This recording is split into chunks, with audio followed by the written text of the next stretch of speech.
Now, there are two people. There's a black person, an African living in Africa, and there's a black person living in the United States of America. They share the same struggles, but on the foundational level. However, at the first level, from what we can observe, it is working on different mechanics, right?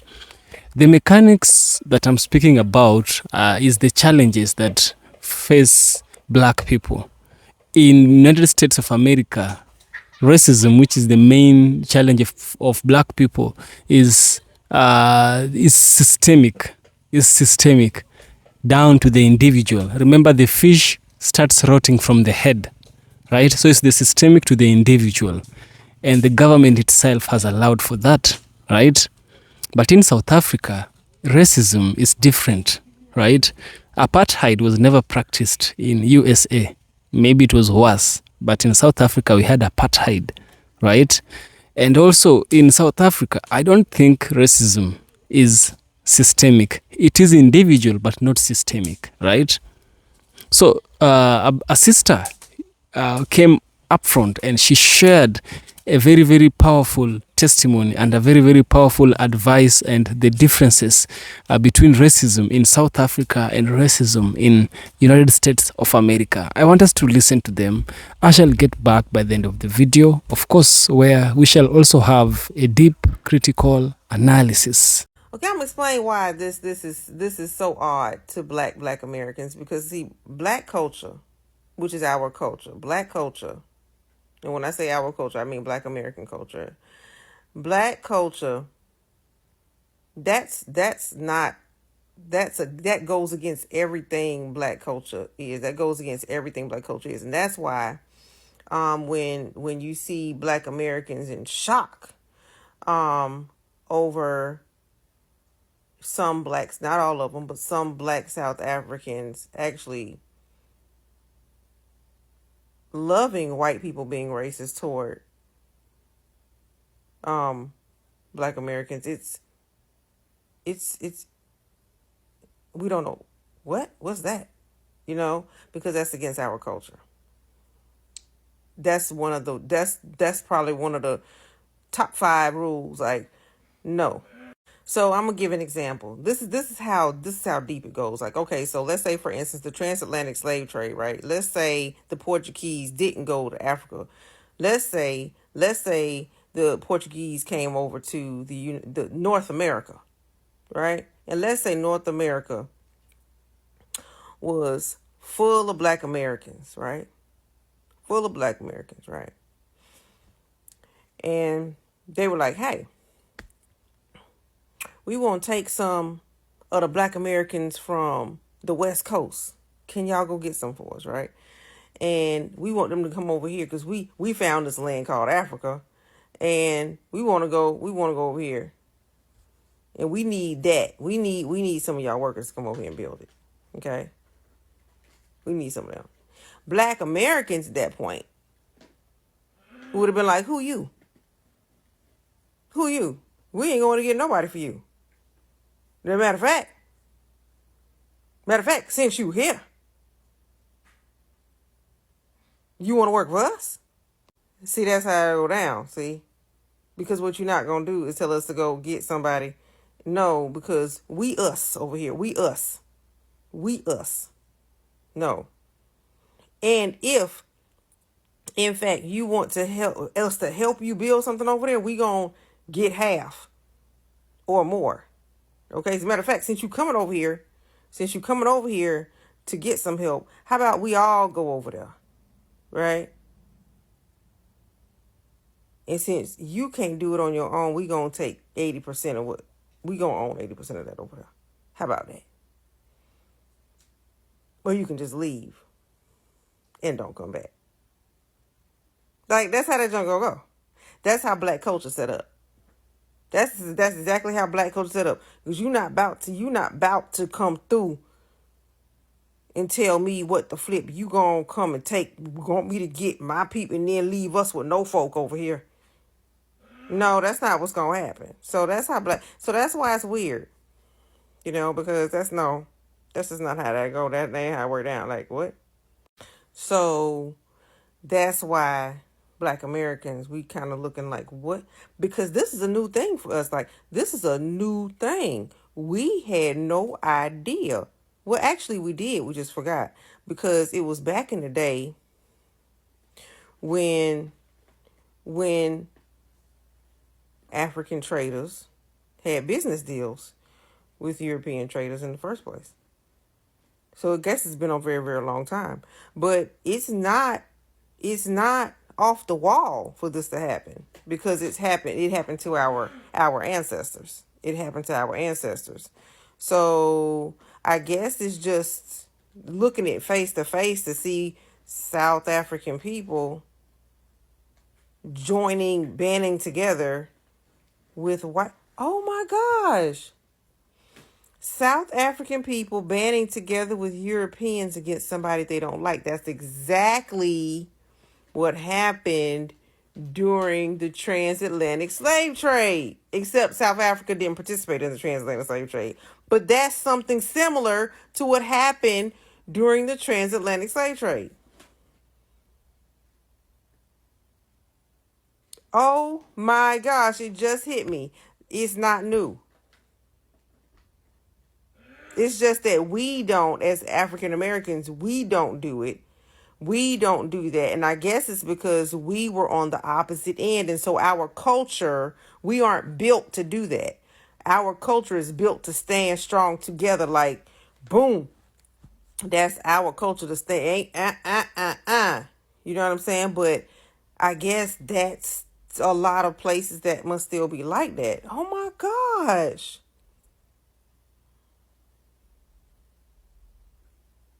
That's the exact that's what the flip happened, because back before the 1400s, African people were already up in Europe. They were already doing trades and stuff. They knew each other fairly well. Oh my gosh. And whenever it was time to go against someone, Europeans would start up trouble too, and they would start up a little commotion, and then the African, some of the African kings and queens, and some of the Europeans, they would band together against somebody they didn't like on the continent of Africa. This is the same thing. Oh my gosh. Y'all can't be doing that. This is like the same thing over and over again. Like, so y'all can't be doing that. No. Y'all repeating history. Hi, my name's Jayra. I'm from the US and I just moved to South Africa. Let's talk about some cultural things that I did not expect. And before I get into these, I will say that a couple of these practices are something that we as US citizens have been taught historically, in our childhood, and that we've seen our grandmothers do, but maybe a lot of people in our society have gotten away from this. So these might not be unfamiliar to US citizens, but it's not really the norm nowadays. Also, I live in a Zulu family, so this might be different for Xhosas or other traditions, and I'm just speaking for my experience. Number one, when you go to a gathering and there's food involved, it's not buffet style. You don't just get up and make your own plate. People make your plate for you. It's usually the ladies of the group. They will get a bunch of plates, line them up, and pre-portion them out so that everyone gets their share of food and no one's left out or gets too much or too little. For the US people that are watching, I'll show you a picture of my bridal shower that we had with family. And the first time I witnessed this, I was very surprised, and I was thinking, I can walk and get my own plate. It's all right. You don't have to serve me. But this is how they do it. Number two, you should always have fruit or snacks on hand in case someone pops over your house. That's my pick and pay order, y'all. I'll be right back. Okay, back to the treats.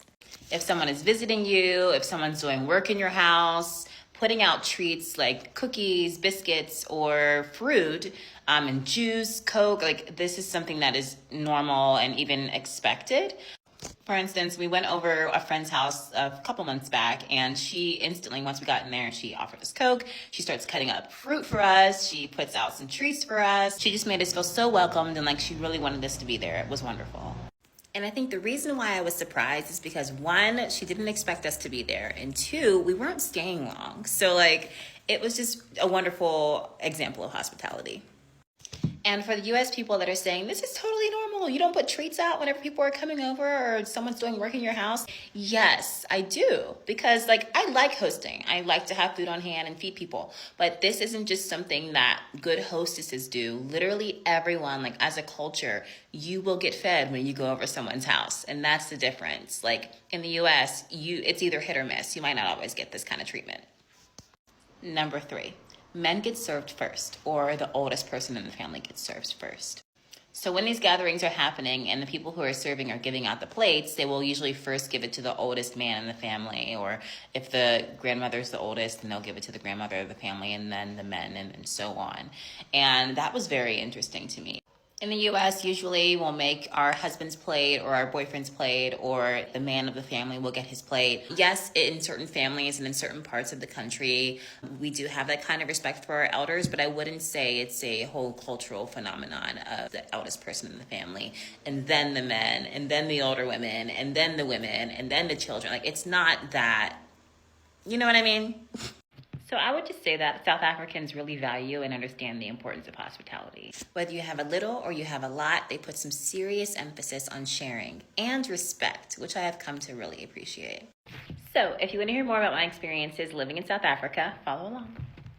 African immigrants do not view racism the same way as Black Americans because we were looking at it from two completely different perspectives. Africans grew up in majority Black nations, with Black culture, Black leadership, and Black everything being the norm on a day-to-day basis. It's not the core part of their identity because everyone is majority Black when they look around. Black is the default. So off rip, they are not looking at things through a racial lens. But Black people in America look at everything through a racial lens because we are the minority in a country that was built off of our oppression. And the entire system was designed not only to exclude us, but to capitalize off of that exclusion. So systemic oppression is the struggle that Black Americans are dealing with on the home front.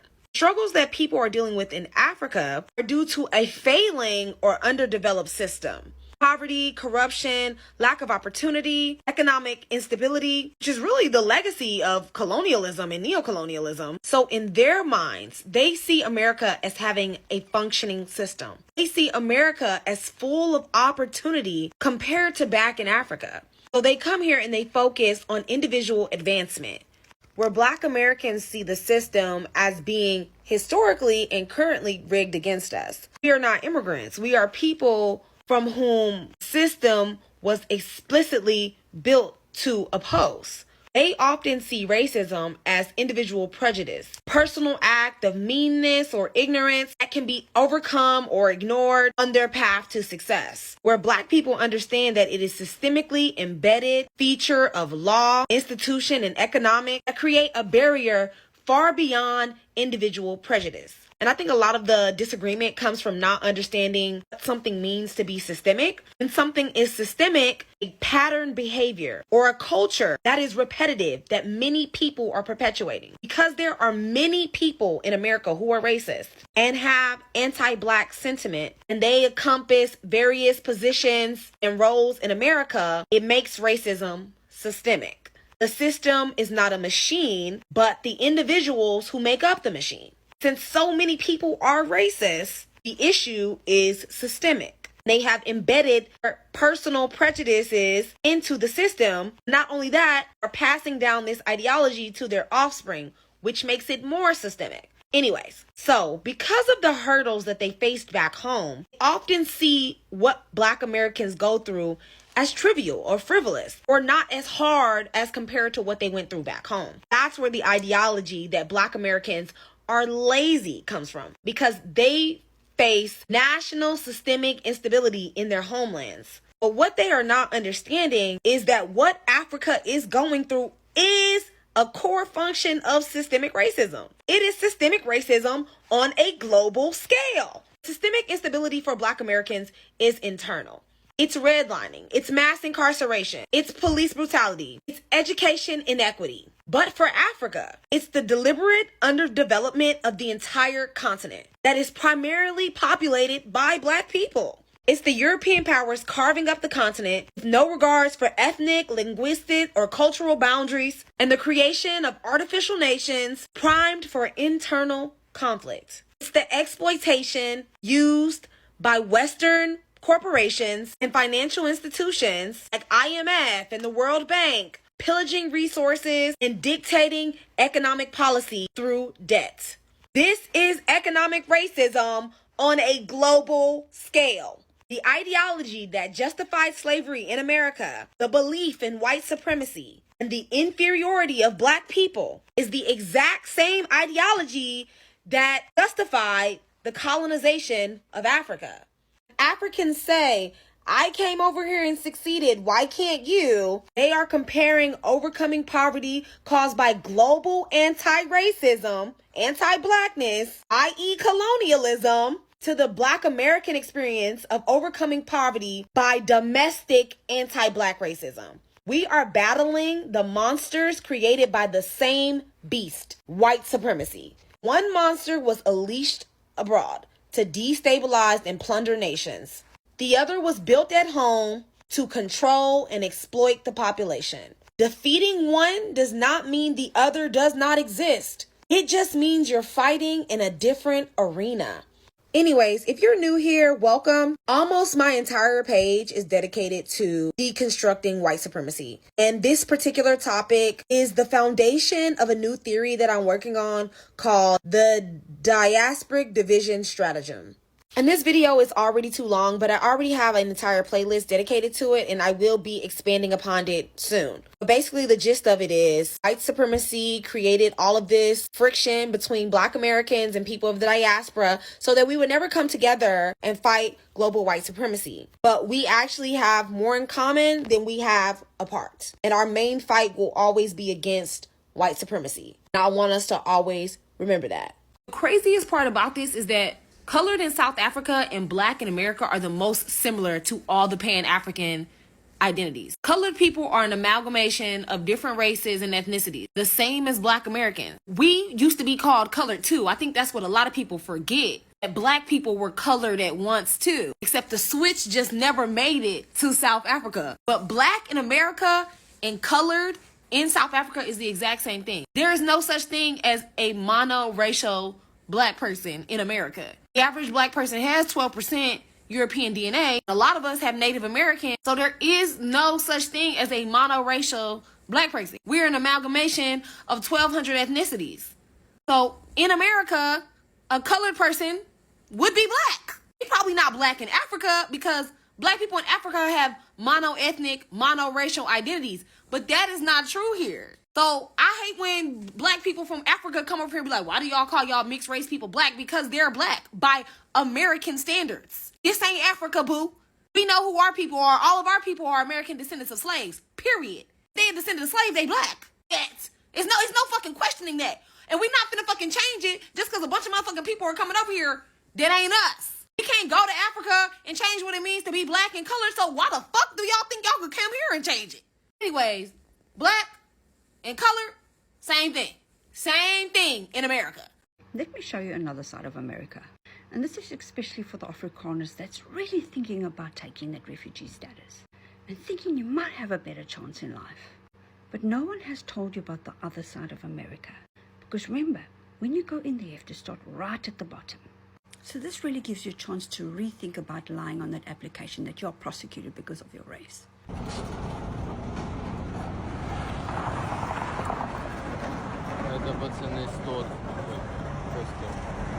California sure does have a homeless problem.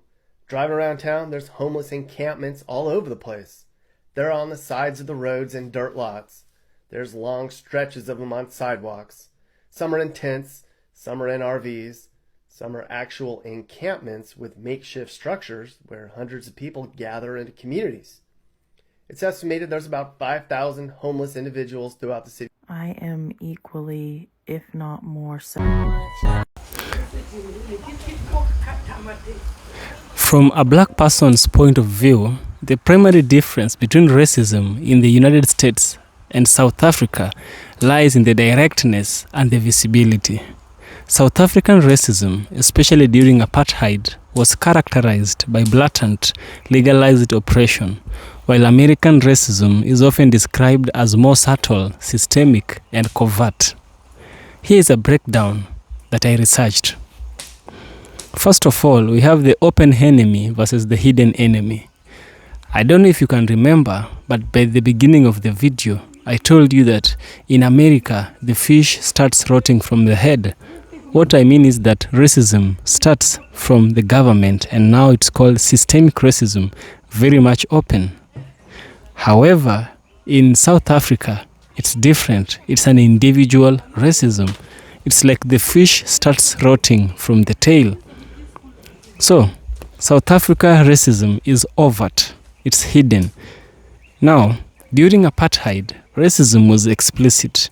The government openly stated that black people were inferior and prohibited from living in certain areas, using specific beaches, or attending certain schools. This made the racism undeniable, which paradoxically allowed black South Africans to directly identify and oppose a clear enemy.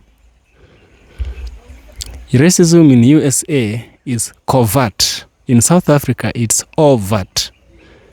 So, American racism is often insidious, hidden behind policies that appear neutral but produces disparate racial results, right?